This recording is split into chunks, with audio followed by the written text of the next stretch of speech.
political leaders' decisions, governments' decisions will influence the direction of science. A large proportion of research continues to be publicly funded. That, of course, varies across the globe. For example, in China, a very substantial proportion of research is publicly funded from the government purse. In some other parts of the world, increasing proportion of research is privately funded. And I'm talking about fundamental research as well as applied research. Nevertheless, as we know, with the new administration in the US, as we have actually recently written in Nature, there will be some clear winners and some temporary, I hope, losers in the sense of where that focus of funding attention is going to be. What do you mean by that?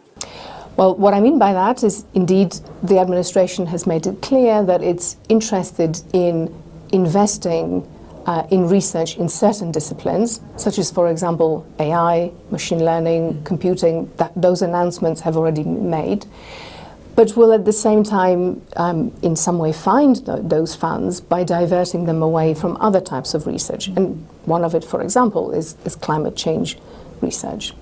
Having said that, though, how do you see, in terms of green, the connection between scientific research and application? China, I think, is a really interesting example. Of course, is a country that developed very quickly, and with that development, understandably and unfortunately, came a great toll to the environment. Yes.